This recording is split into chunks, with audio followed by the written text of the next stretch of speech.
En pensándonos a nosotros mismos, hoy nos acompaña un amigo, un compañero, Julio Piumato. Además, amigo muchos años, hemos cursado materias juntos cuando éramos muy jóvenes. ¿Y sabes qué me acordaba, Julio? ¿Te acuerdas cuando estudiábamos Derecho Romano? El tribuno de la plebe, Cayo Graco, bueno, que lo mataron por defender los intereses de los pobres. Y bueno, y vos sos un dirigente sindical de los plebeyos, como me gustaría decir, ¿no? Es decir, porque en realidad creo que hay una lógica que condena al dirigente sindical por lo que defiende y no por lo que es. Y bueno, quiero que hablemos hoy un poco de, bueno, de tu sindicato, de la CGT, y de esta CGT que, bueno, que lucha por defender los derechos, y esto le cuesta dolores de cabeza y tratan de erosionarla, de romperla, ¿no? Sí, sí, tal cual. Bueno, un poco hay que encuadrarlo en el momento histórico, ¿no? Hemos vivido circunstancias muy cambiantes en la Argentina, fundamentalmente en dos hemisferios, para decir la última parte, la instauración del neoliberalismo del 24 de mayo del 76 por la vía armada de la dictadura genocida, cívico-militar, ¿no? Que está claro, y después la experiencia de la dictadura financiera bajo una forma democrática, pero donde las consecuencias, hasta incluso podemos decir, fueron mucho más dolorosas que en la propia dictadura, ¿no? Porque murió mucha más gente de la violencia blanca, para llamarlo de una forma, por el hambre y todo. Y que al país le costó muchísimo más en pérdida de empleo, de patrimonio nacional que tanto costó hacerlo. Bueno, en ese marco, el desarrollo, digamos, de lo que fue la experiencia sindical de resistencia, y después el periodo que se inicia en el 2003, que es un reencontrar con las bases del proyecto nacional y popular, es como ese hecho maldito del país burgués de que hablaba John William Cook, nuevamente, es decir, no nos han vencido, ¿no? Como dicen los jóvenes hoy en sus consignas. Y nosotros lo hemos dicho muchas veces. Muchas veces, bueno, pero que hoy, digamos, está plasmado.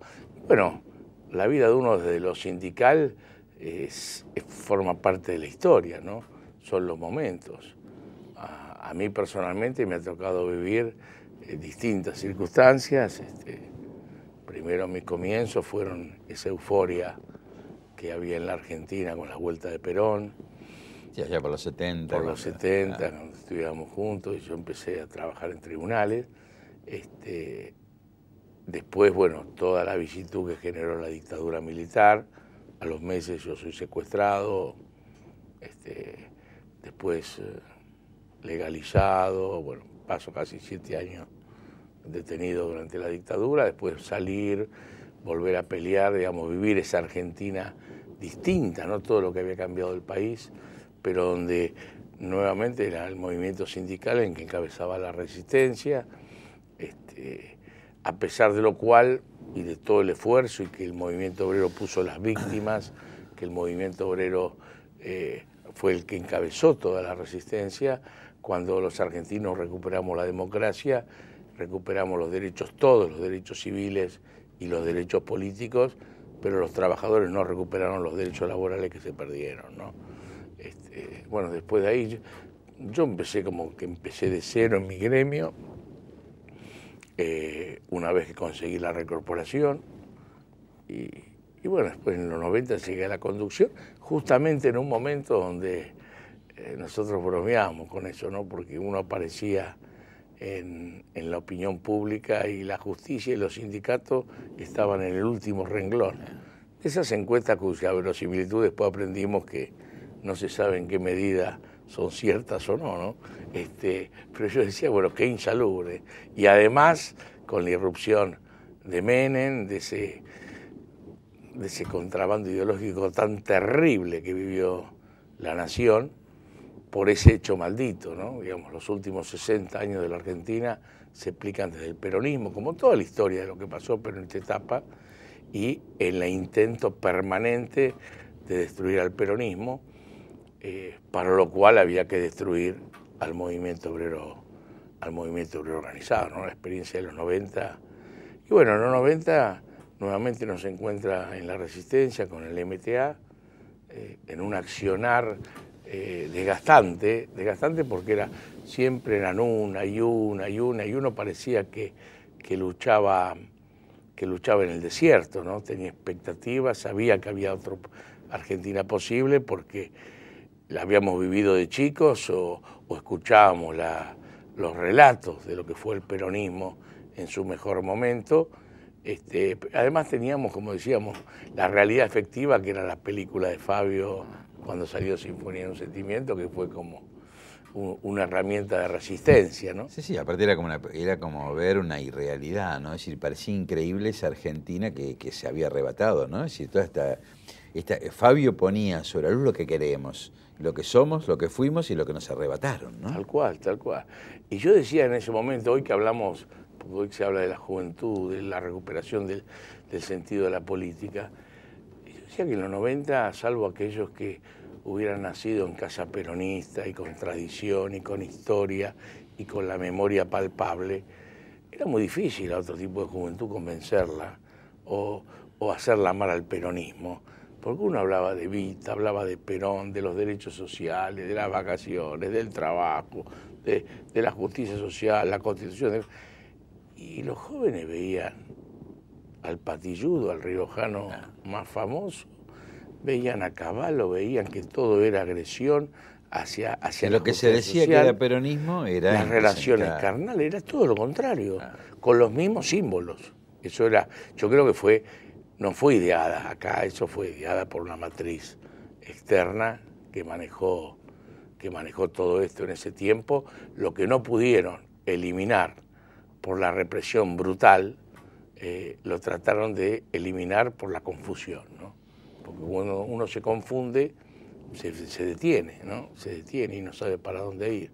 Y ahí dijeron, así como Martínez de Oz, el 2 de abril, dijo vamos a dar una vuelta a una página de la historia argentina, no les alcanzó lo que avanzaron, bueno, trataron de escribirle epitafio, ¿no? En ese momento. Bueno, a nosotros nos tocó resistir, ya te digo que era como subir, siempre dice que después de una subida hay una bajada, pero en los 90 parecía que nunca llegábamos a la cuesta para después descansar bajando.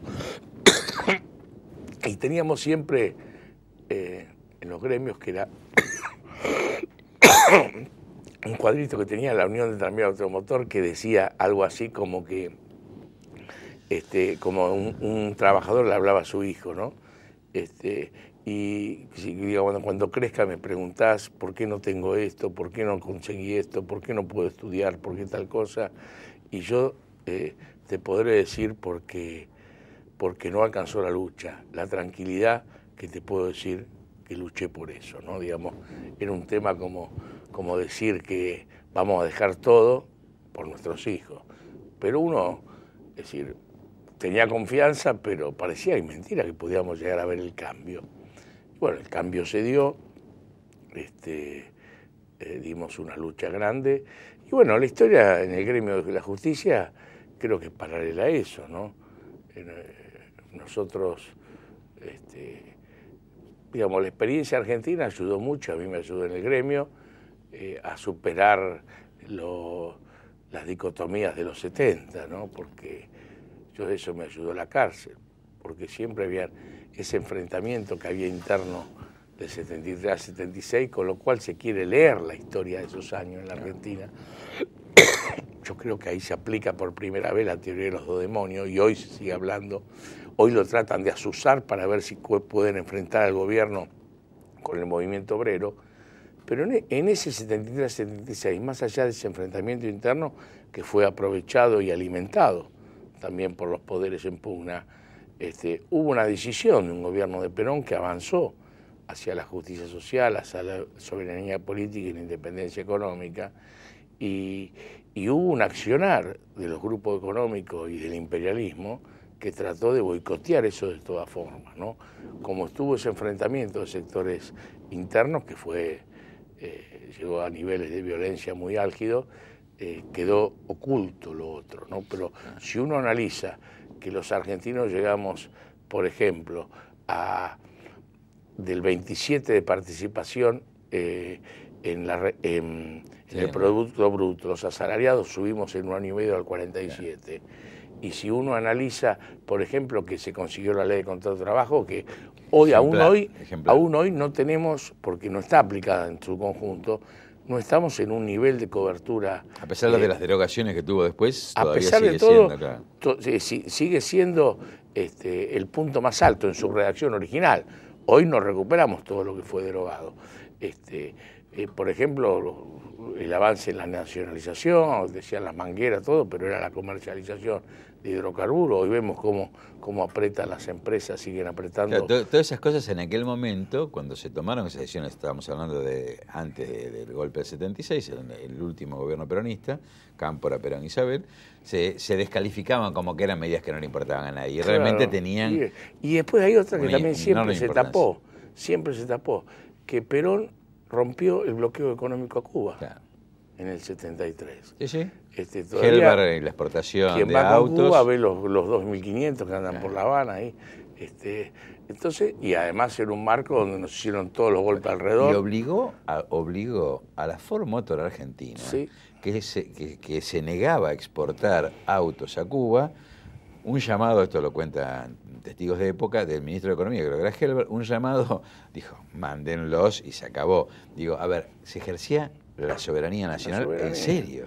Con un Perón debilitado en salud, todos sabemos. Pero esa es la realidad que hay que sacar, porque la otra, que es parte de la verdad, pero hay que verla autocríticamente, yo siempre veo cómo lo sintetizó la juventud ese tema, ¿no? Bueno, yo lo sinteticé en la cárcel, porque cuando llegamos a la cárcel, yo tuve suerte, después de 15 días secuestrado, me legalizaron, y estábamos los que nos peleábamos afuera. Entonces decíamos, estos no eran los enemigos. Claro. Los enemigos son los que están ahí afuera. Nos dimos Entonces, ahí nos dimos cuenta. Bueno, la juventud sin vivir eso, desde una visión histórica, por lo menos la juventud sindical lo tiene claro, el resto de la juventud peronista también, ha comprendido que nos usaron, ¿no? Entonces tiene una síntesis histórica que creo que eso a mí me hace ser muy optimista en el presente, porque, como decía Rodolfo Walsh, lo que quieren es que los pueblos perdamos la memoria y tengamos que empezar de cero.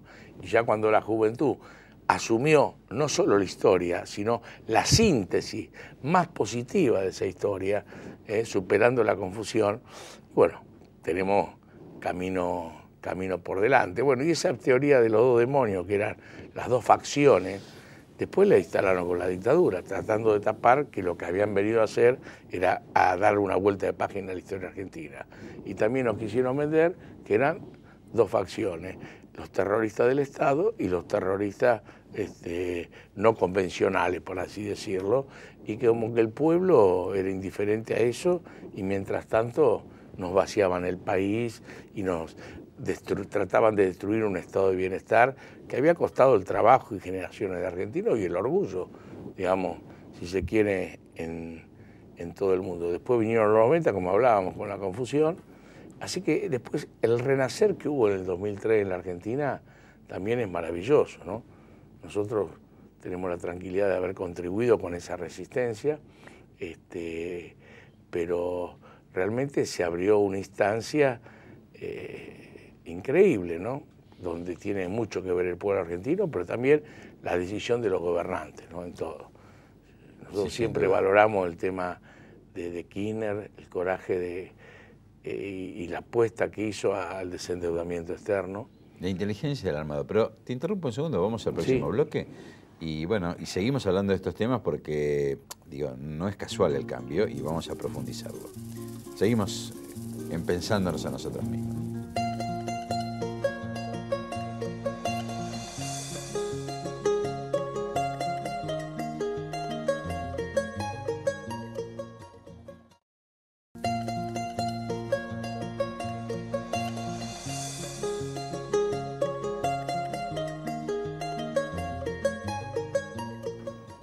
Julio, recién hablábamos en el bloque anterior de muchas cosas. Yo te escuchaba, bueno, esto da para hacer varios programas y sobre todo cuando hemos compartido muchas de estas cuestiones.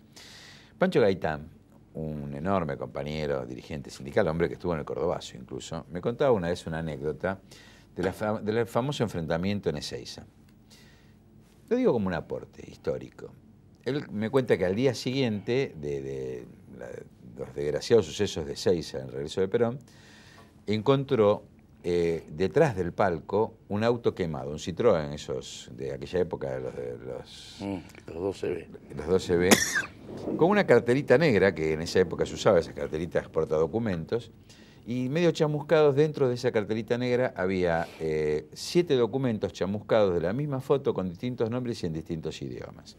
Dice, yo me quedé con la sensación que obviamente había un servicio de inteligencia que estaba operando también ahí. A ver, no se puede, y no es este el momento, analizar la historia de modo lineal, digamos, pero lo que es objetivamente cierto que el luctuoso hecho de la muerte de Kirchner puso, a mi modo de ver, un broche a una etapa de encuentros y desencuentros del campo popular, sintetizando esto que bien decías vos, a partir de la unión de todas las expresiones juveniles, un futuro promisorio. La promesa de que podemos empezar a construir juntos otra cosa. Y me parece que esto no es casual, porque vos hablaste del desendeudamiento de Kirchner. Kirchner, con un bajo perfil, fue acumulando poder donde tenía que acumular y casi como haciéndose el distraído, haciendo cambios de fondo, ¿no? Es decir, ¿por qué no hablamos un poquito de estos cambios que yo te digo, tienen un hito con aquella CGT o esa porción de los dirigentes que pelearon contra la ley Banelco, pero que encontró quien luego le dio lugar a esos cambios que se pretendían? Sí, no, por supuesto. Bueno, hay que tener en cuenta, yo creo que todo por eso te digo, los 65 años de historia argentina se explican desde el peronismo y del movimiento obrero como columna vertebral del peronismo. Todo lo que pasó es la lucha de los sectores económicos concentrados, nacionales y transnacionales, y las potencias hegemónicas para destruir una experiencia que es atípica, ¿no? Digamos, sabemos que Churchill en el 55 dijo cuando voltearon a Perón que la lograba más que la caída de Hitler. Después en el 2008 con Doleza Rice, cuando hablaba de los populismos buenos y los populismos malos, habló de los populismos malos y todos esperamos que dijera Chávez, que dijera Irán, y dijo Perón había muerto hace 34 años. Era el hecho es decir, maldito realmente. Para los enemigos del pueblo argentino, el peronismo no murió con Perón. Ellos quisieron matarlo, pero no murió. Pero ahora vos fijate que en Wikileaks, hace 10 días, en el diario La Nación, con una porque ahora quieren mostrar a un Moyano patotero que es un peligro para Cristina, que es debilucha. Entonces Y una mujer sin temperamento, sí, muy dominante. Esa caricatura era un Moyano que era el increíble Hulk, pero negro, no verde, negro. Claro, bueno. Porque hay que destacar el color, negro. Bueno. Y Cristina era una pobre, avejentada mujer que se disolvía en el agua, ¿no? Que se estaba derritiendo. Esa era la figura. Pero ahí, con el fallo del tema de ATE, había una columnista y explicaba por qué se había puesto contenta la embajada con el fallo de ATE, de libertad sindical de la Corte, pero definía claramente el sentir de los Estados Unidos.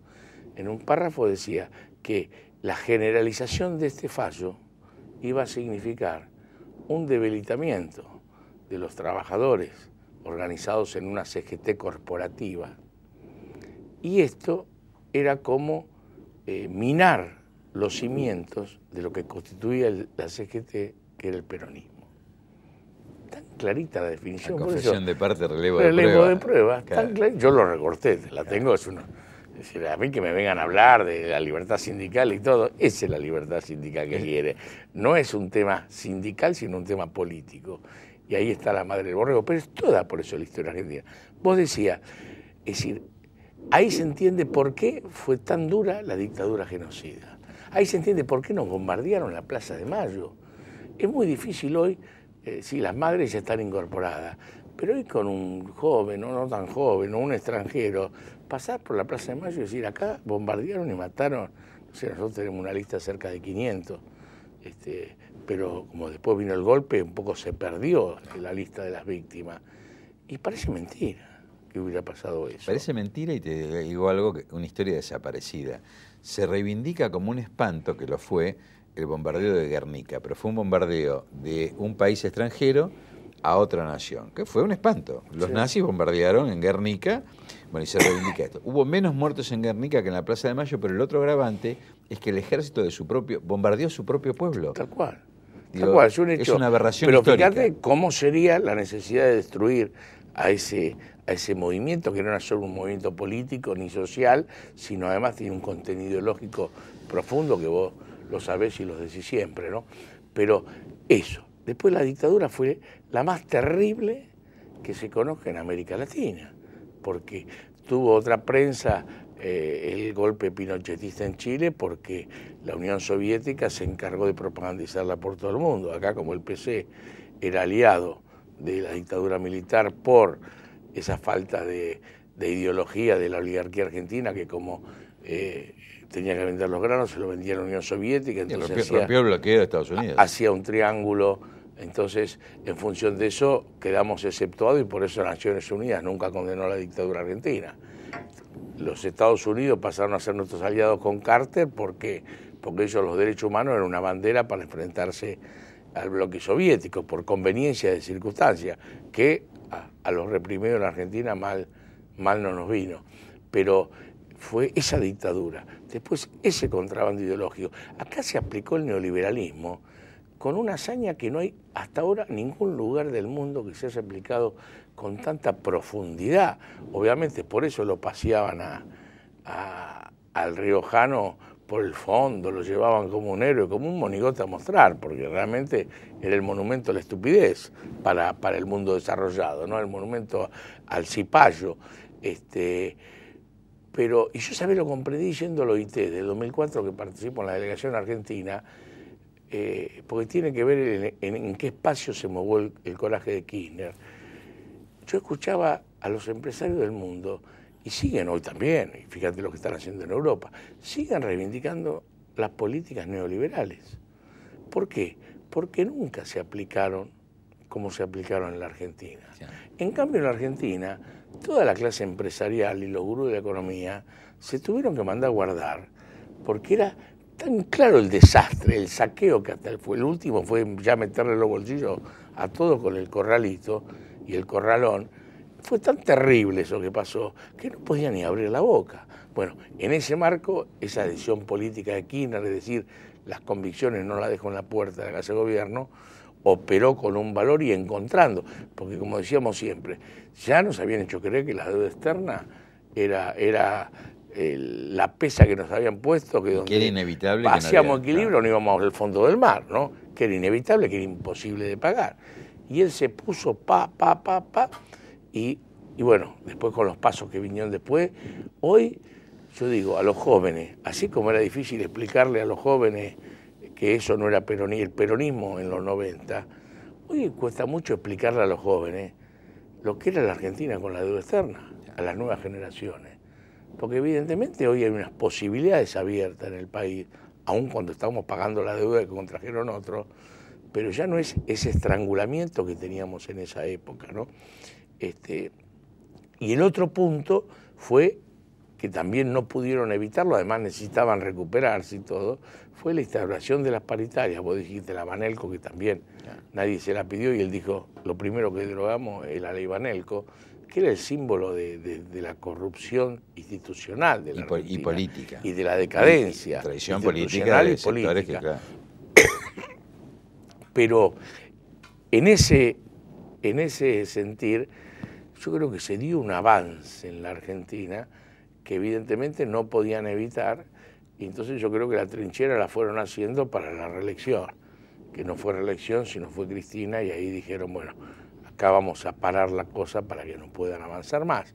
Pero obviamente ya en esos 4 años, con los millones de puestos de trabajo recuperados, el movimiento obrero tenía otra fuerza, otra fortaleza, y a pesar que estuvieron cerca, no pudieron doblegar en esta vez la democracia.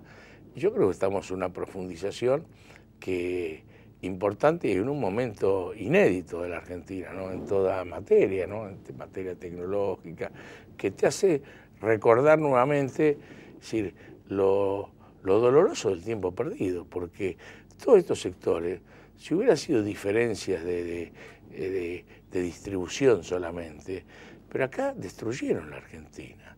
No es que tuvieron una política donde la diferencia fue la política social, pero igual la Argentina avanzó, fue para atrás en todo. Un saqueo. Mucha gente escucha, nos querían vender que era lo mismo fabricar caramelo que acero. No Eso como, nada. hay grandes definiciones que pintan. Otra, nos hicieron creer que todo el NOA habían regiones de la Argentina que eran inviables. Hoy tienen una riqueza mineral, todas unas cosas.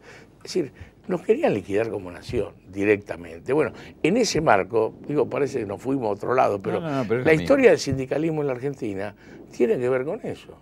Porque el sindicalismo en la Argentina, desde Perón, más allá de todas las luchas heroicas, nosotros sabemos que todo tiene un sentido político, que lo esencial es defender al trabajador en sus derechos, en su salario. Hay una segunda función, está claro en el proyecto nacional, el modelo nacional de Perón, ese discurso que dio el 1 de mayo del 74. Después, contribuir a una mejor calidad de vida, con vivienda, con servicios sociales, la obra social, todo lo que hace a la dignidad de ese trabajador. Pero después está el derecho a participar en la discusión del modelo de sociedad que aspiramos. Y esa es la participación política, eso es lo revolucionario que instala el peronismo. Entonces es imposible ver la esencia en la vida de los gremios en la Argentina, en cualquier etapa, sin verla en qué medida, por la medida en que está participando o no de estas cuestiones centrales, uno comprende el desarrollo que ha tenido el movimiento nacional y popular en la Argentina. Por eso te digo que hoy, sin estar en términos ideales, hemos tenido la suerte, si bien éramos muy chicos, éramos los privilegiados, nosotros vimos de muy purrete el primer peronismo, pero hemos tenido la suerte después de todo ese infierno que nos llevaron, como decía Néstor Kirchner, de estar viviendo esta realidad que sigue siendo complicada porque los poderes son difíciles, los bombardeos a Libia, vemos cómo se mueve el imperialismo, este tema que estamos descubriendo, armamento abajo de la almohada. ¿Y para qué entran armas en Argentina de contrabando?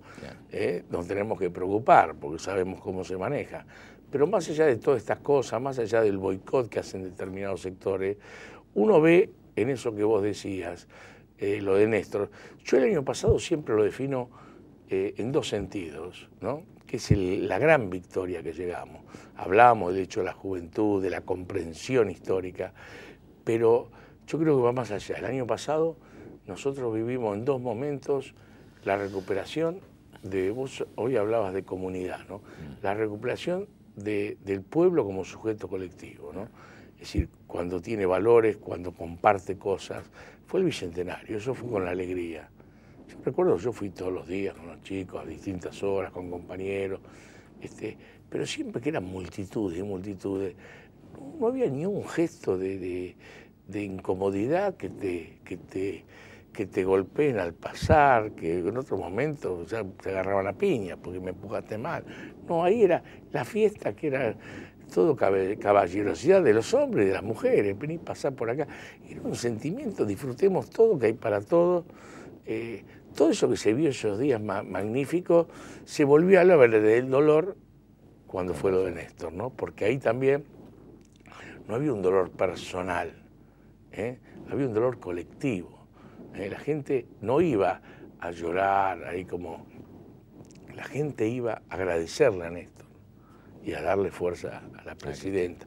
Y todos querían hablar, todos querían ser protagonistas, pero no sintiendo no desde historias personales solamente, sino desde sentirse parte de algo colectivo. Algo Así que a vos te gusta, sentirse Westergel, ¿no? El héroe claro, colectivo. Y bueno, pero es así, eso que parece... también hay que hacer homenaje en estos casos, en estos momentos, a toda esa gente que pensó, ideó, imaginó, dibujó. Es decir, hay los sueños de muchos miles de argentinos que hoy no están expresados en esto que estamos viviendo, ¿no? Cerramos este bloque justamente con este homenaje a quien nos enseñó esto de que el único héroe válido es el héroe en grupo y que bueno, que incluye la historia que vemos y la desaparecida. Hoy estamos construyendo este nuevo sujeto colectivo, que es el sujeto que quiere la liberación. Vamos al próximo bloque, Julio. Vale.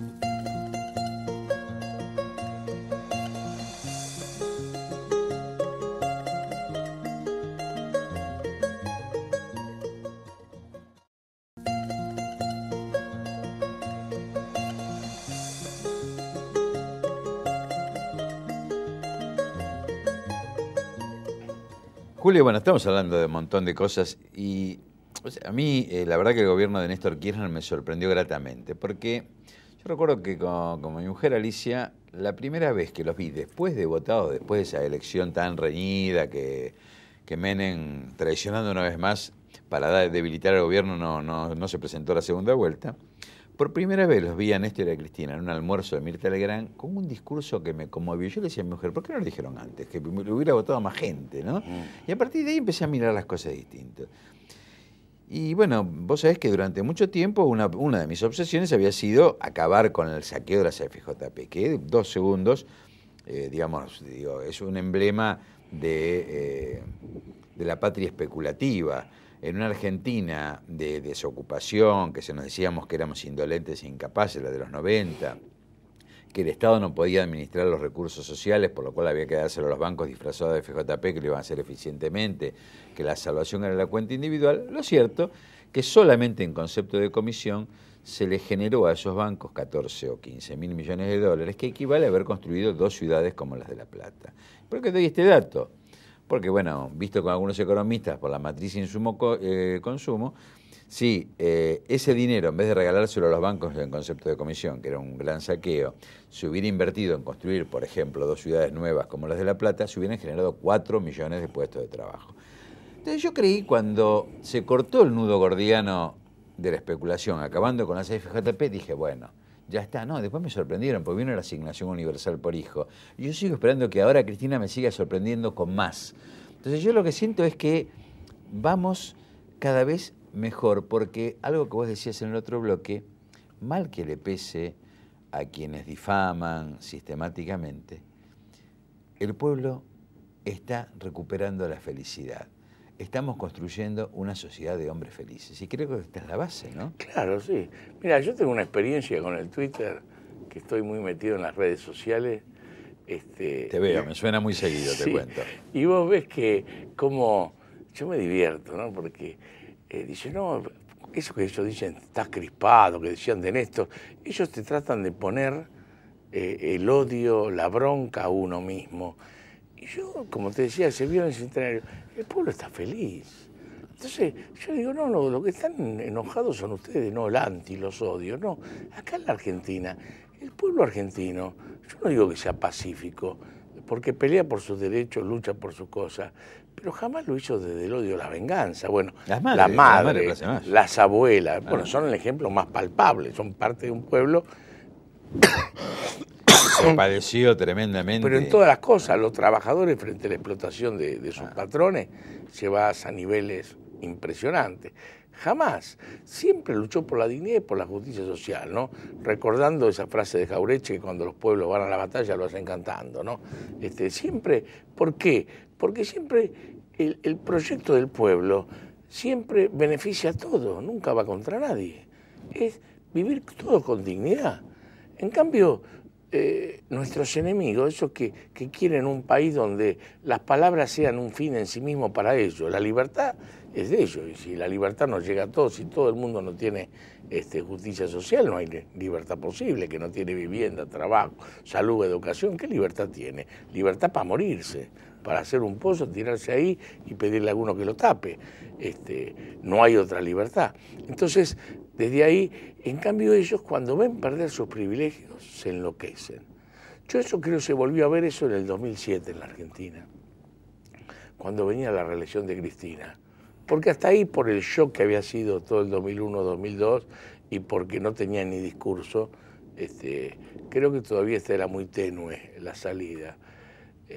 Que volvimos a ver las cosas que se decían de Perón y de Evita y de todo. Es decir, volvió el antiperonismo, el antikirchnerismo, la barbaridad que se decían de Cristina, ¿no?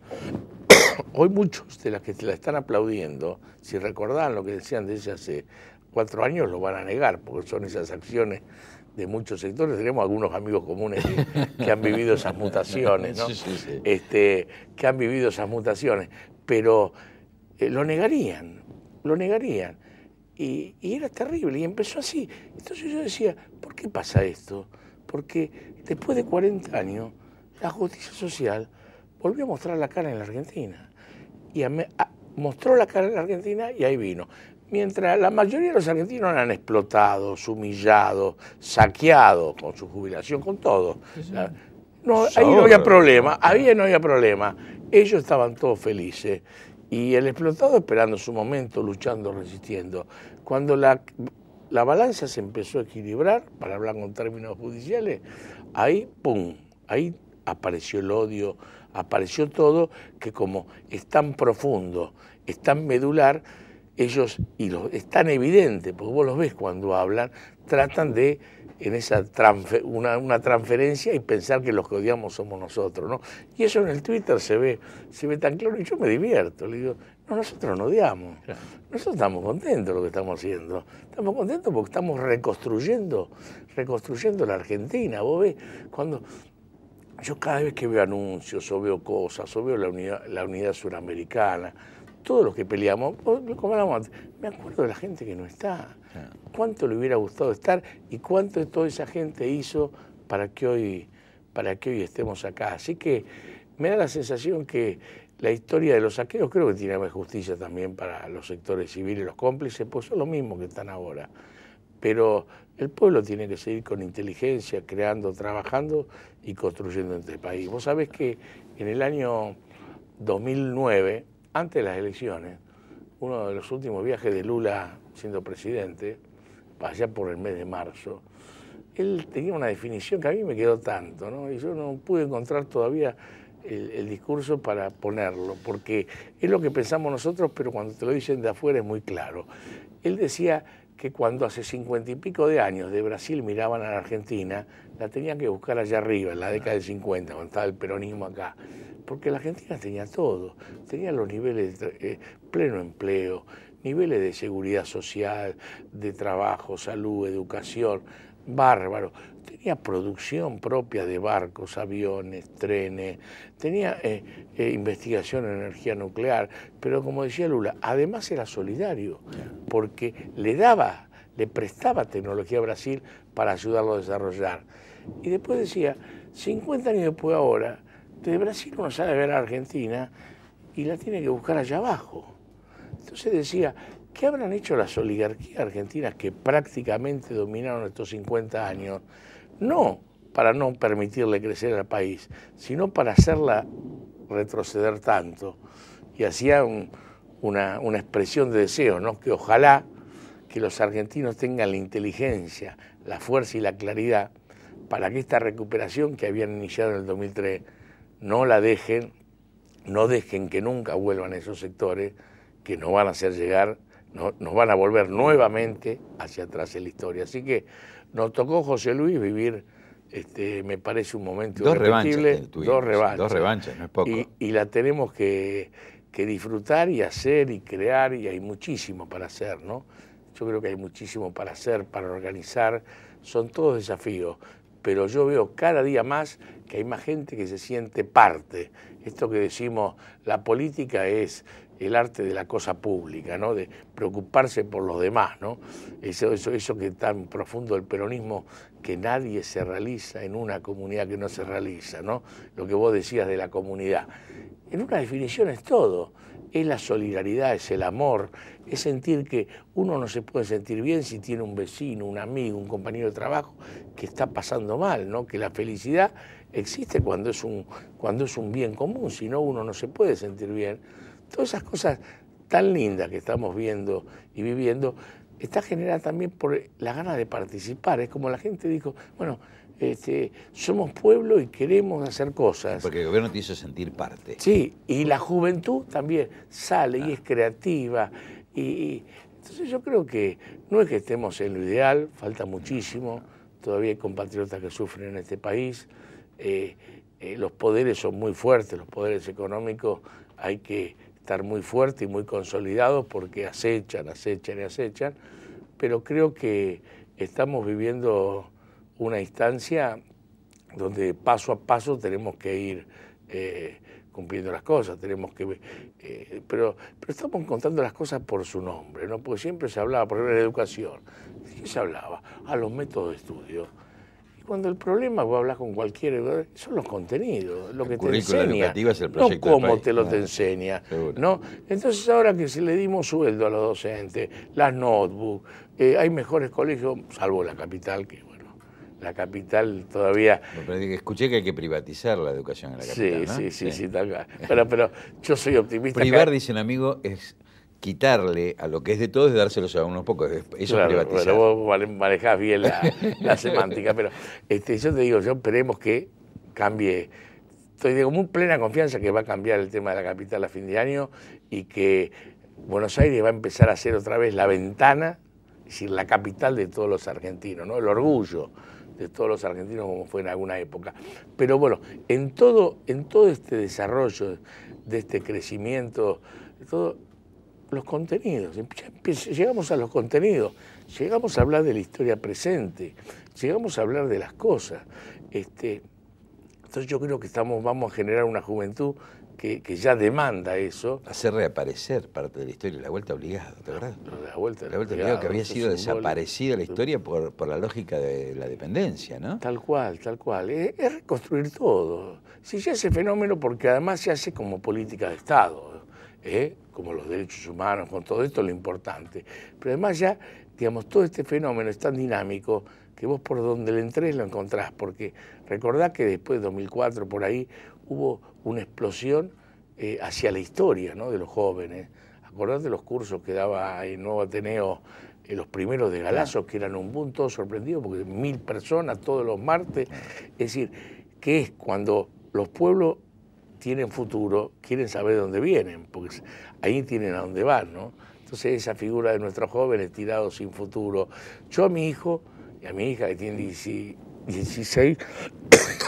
y 19 años, yo siempre le digo, es muy difícil también explicarles, ¿no?, que hace 10 años, los jóvenes, 15 años, los jóvenes no se podían imaginar. Estaban ahí, terminaban el secundario, algunos entraban a la facultad por inercia, otros no. ¿Para qué? Si no tengo trabajo, digamos. Cuando hablas con un joven, era como si tuviera un velo negro de acá hacia el futuro. O esperando poder irse. O irse, pero no tenían destino, no tenían temas para hablar porque no podían proyectar nada, su vida, su proyecto, generar. Era tremendo. Entonces, ahora hoy cuesta. Yo me junto cuando vienen los amigos y hablan, y digo, explicarle que en la Argentina pasó eso, parece mentira, ¿no? Porque, ¿cómo lo entienden? Si para ellos es normal ahora proyectar, como lo hicimos nosotros cuando teníamos la edad de ellos, ¿no? Entonces, de alguna forma, porque lo que uno no vive difícilmente lo comprende o lo asimila en las experiencias. De alguna forma, esa experiencia no tan lejana, tan reciente, la tenemos que transmitir para que estas nuevas generaciones que vienen con fuerza, con pujanza, sepan de dónde viene y sepan a dónde nos puede llevar si la historia, que esperemos que no, se volviera a repetir, ¿no? Julio, con este ejemplo de familia, creo que diste la clave del cierre de este programa, porque en realidad